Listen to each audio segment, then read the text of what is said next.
ए, पीछे हटो, पीछे हटो। नेताजी चलो, बहुत रास्ता बनाओ, बेरहमी पीछे से हटो। मारा है भाई पीछे को। हटो। चलो।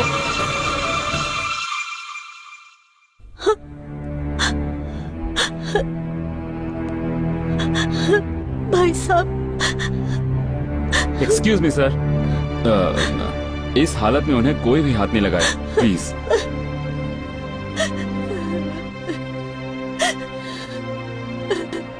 रो मत, मेरे भाई को कुछ नहीं होगा, शांत रहो। सर आप अपने भाई से मिले, आप कैसे हैं? आपके भाई अभी कैसे हैं? मेरे भाई को कुछ नहीं हुआ है, वो ठीक है। आपके एमएलए जल्दी ठीक हो जाएंगे, घबराइए मत। वो पुलिस स्टेशन में है नेताजी।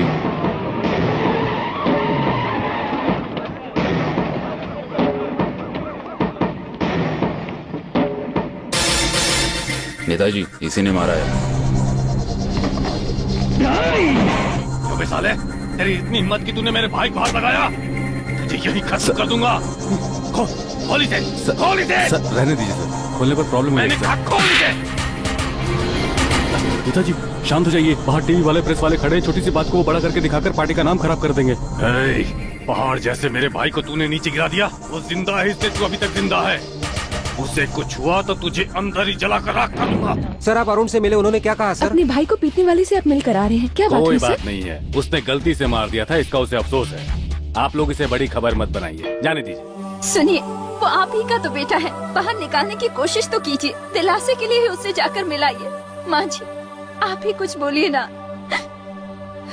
इस घर से कोई भी उससे मिले नहीं जाएगा, क्योंकि ये सब के सब सही है, सिर्फ एक वो ही गलत है, सिर्फ वो ही गलत है। ये केस मैं नहीं लड़ सकता, कृपा करके मुझे माफ करें। सर अगर आप चाहेंगे तो हो सकता है सर। हाँ, सर। आप लोग यहाँ से चले जाइए। हेलो दीदी मैं रविंदर बोल रहा हूँ। क्या बात है? एक झगड़े की वजह से अरुण भैया जेल में बंद है। हाय राम, तुम्हारे जीजा तो मीटिंग के लिए थाने गए हुए हैं, जैसे ही वो आएंगे मैं उनको लेकर फौरन आ जाऊंगी। क्या कहा रविंदर? जीजा जी बाहर गए हुए हैं। अरुण कोई भी वकील आने को तैयार नहीं है, सब डर रहे हैं। सुबह तुझे जेल में ट्रांसफर कर देंगे, समझ में नहीं आ रहा क्या करें। जीजा जी को फोन किया था, वो भी बाहर गए हुए हैं। उन्हें किसने बताया? हमने नहीं बताया, किरण और रविंद्र ने वहाँ फोन किया था। अच्छा हुआ अरुण, एमएलए को कुछ नहीं हुआ, नहीं तो बात और बिगड़ जाती। एमएलए मर चुका है। ये क्या कह रहा है तू? जब उसे मारने के बाद मैंने हाथ पकड़कर खींचा था, तभी उसकी धड़कन बंद हो चुकी थी। मुझे भगवान पर पूरा भरोसा है, मुझे कुछ नहीं होगा। तुम लोग जाओ। कुमार तुम चिंता मत करो, हम अपने वकील से कहकर जमानत करवा लेंगे। ठीक है मालिक। वकील साहब मैं योगेश वर्मा बोल रहा हूँ, पुलिस स्टेशन जाना है, जरा जल्दी आइए। डॉक्टर रिपोर्ट में क्या लिखेंगे? ये लोग बॉडी को जलाएंगे या दफनाएंगे? जलाएंगे।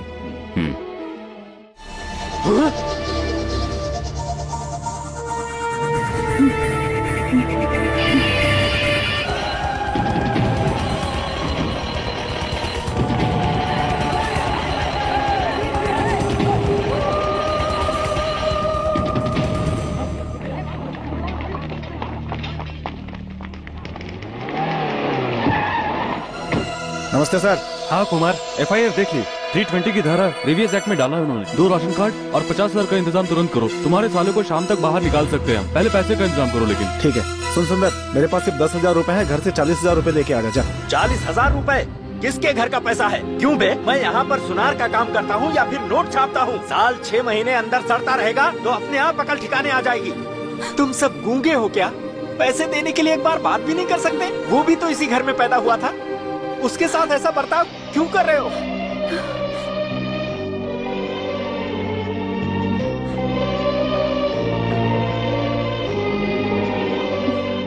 सुंदर तुम इसे लेकर जाओ। तो ये सब क्यों कर रही है? बस पूछो मत, लेकर जाओ। पर तुम जाओ।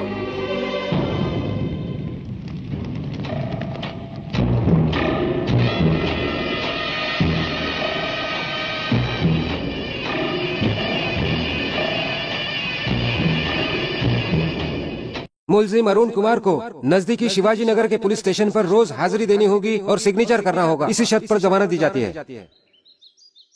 जीजा जी, हाँ हमारे वकील ने तो दुश्मन के वकील के छक्के छुड़ा अरे तो दिए। छोटे मोटे वकील थोड़े। ऑटो लेके आ। ऑटो किस लिए? ऑटो किस लिए? अरे अपनी गाड़ी है ना। जी जी, आप जो काम करने के लिए आए थे वो हो गया। अब आप घर जाइए। अब मुझे घर भेजने में क्यों लगा है तू? मेरे घर के बारे में क्यों चिंता कर रहा है? बात समझने की कोशिश करो। तू अकेले ही 10 लोगों को मार सकता है, ये बात मैं जानता हूँ, लेकिन अभी तूने किसे मारा ये जानता है तू? राज्य को उंगली पर नचाने वाले के भाई को। सही कहा जीजा जी, जीजा और साले का संबंध ऐसे नहीं बन जाता। और गाड़ी में बैठो। चला।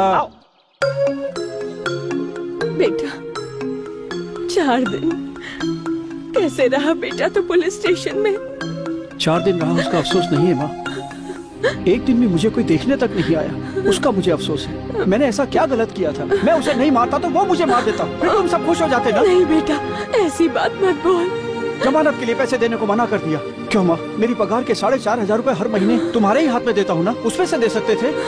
मैं खाने तक के पैसे देता हूँ, पर तुम बोल ही नहीं सकती। पति के आगे जबान नहीं खोल सकती। जेल से लौटकर आने वालों के लिए इस घर में कोई जगह नहीं। उसे बोलो यहाँ से चला जाए।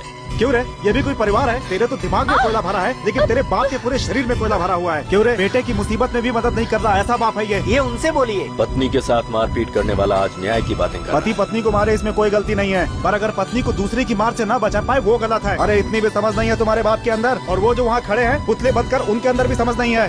और तुम लोग भी सर नीचे करके फू फू मत करते रहो। अरे कभी तो सर उठा कर देखो, तभी पता चलेगा कि कौवा चिल्ला रहा है या फिर उल्लू चिल्ला रहा है। वो सामने जो पड़ोस की लड़की खड़ी है उसे जितनी चिंता थी, यहाँ पर किसी को उतनी चिंता नहीं है।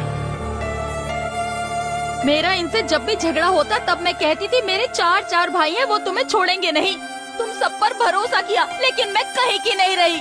अगर मेरे बच्चों का मामा है तो वो सिर्फ एक ही है, और वो है अरुण। सुन, अपने पति को बोल कि इस खोनी को अपने घर ले जाए। हाँ वो तो हम ले ही जाएंगे। इस घर में तुम्हारे साथ रहना ही कौन चाहता है? जाकर बच्चों को ले आओ, जाओ। चलो अरुण चलो। रुक जाओ। एक तो अरुण बेटा जेल होकर आया है, इतनी बड़ी मुसीबत का सामना करके आया है। उसे अंदर बिठाने की बजाय आप आपस में ही लड़े जा रहे हैं। यहाँ बैठो।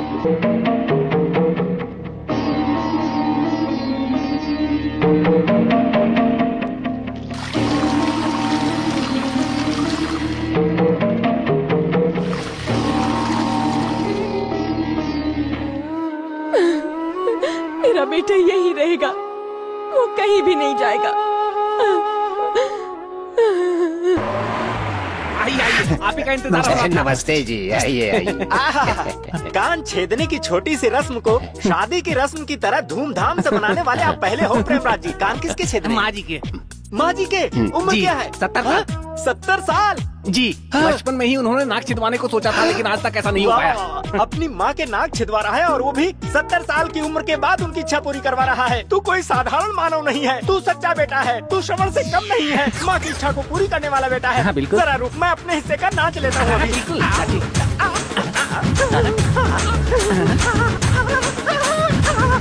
अरे भाई जल्दी जल्दी चलो, शुभ मुहूर्त बीतने वाला है। आओ। ये क्या है? माँ जी है। किसके नाक छेदने की कह रहा था तू? इन्हीं की। इस लाश को छिदवाने के लिए तू लेकर आया है? लाश को लाश नहीं बोलूंगा तो और क्या करूंगा? तुमने चल चल डॉक्टर चल डॉक्टर। नेताजी जी, वो अरुण की जमानत हो गई है। मेरे भाई की अभी चिता भी ठंडी नहीं हुई, उसकी इतनी जल्दी जमानत कैसे हो गई? वो क्या है कि कोर्ट में बताया गया है कि विट्ठल की मौत मार खाने से नहीं हुई है। क्या कह रहा है तू? डॉक्टर के सर्टिफिकेट में। डॉक्टर सर्टिफिकेट में क्या लिखा हुआ है? उसमें लिखा है कि आपके भाई को दारू पीने की आदत, जिससे उसका लीवर फेल हो गया और वो मर गया। हे भगवान, मेरा भाई तो शराब को हाथ तक नहीं लगाता था, इसीलिए उसने इतनी जमीन जायदाद खरीदी, लेकिन कभी एक वाइन का शॉप नहीं खरीदा। जरूर कुछ गलत हो रहा है, जरूर कुछ गलत हो रहा है। हे, कौन है वो रिपोर्ट लिखने वाला डॉक्टर? पकड़ो उसे।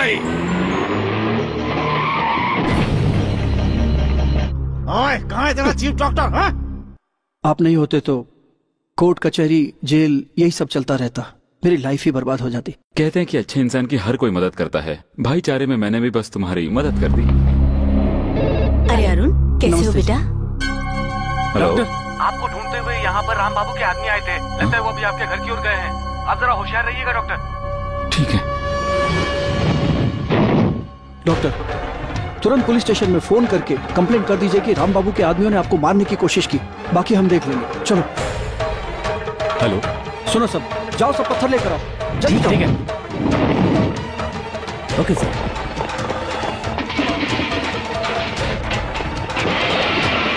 तोड़कर चकना दूर कर दिया।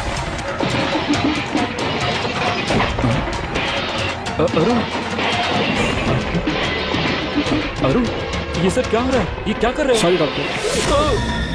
हे राम, ये क्या किया?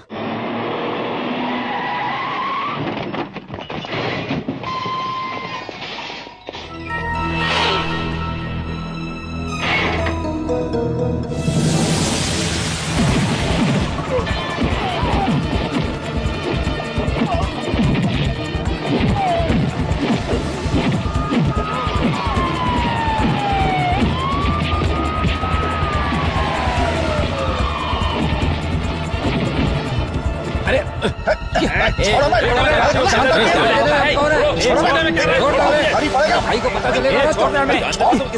क्या कर रहे हैं आप? कमिश्नर, वो इंस्पेक्टर अपने आप को समझता क्या है?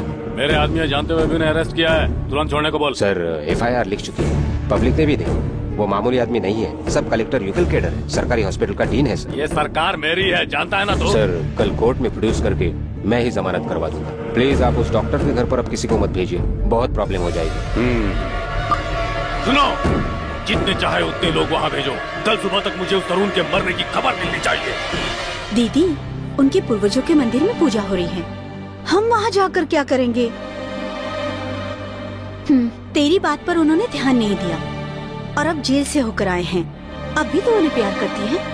अच्छा होगा उन्हें भूल जा। भूल जाऊंगी, पर खुद को। दीदी, जल बिना जीवन नहीं है, वायु बिना प्राण नहीं है। मैं एक खूनी के बाप के रूप में बदनाम हो गया हूँ। वो खूनी नहीं है, ये बात कोर्ट में साबित हो चुकी है। फिर उसी बात को आप क्यों दोहराए जा रहे हैं? ये जहाँ भी जाएगा मैं वहाँ नहीं जाऊँगा। पता नहीं क्या पाप किया था जो मेरे बेटे के साथ ये सब हो रहा है। पूर्वजों के मंदिर ना जाकर आप उनका अपमान करना चाहते हैं? यहाँ बैठे रहने से कुछ नहीं होने वाला है। पहले यहाँ से निकलो और गाड़ी में बैठो। ऐसा बड़ा पापा पैदा किया है। दिमाग बड़े पापा को मैंने पैदा किया?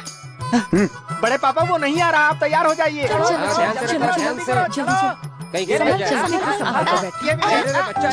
कुछ भी करता रहता है।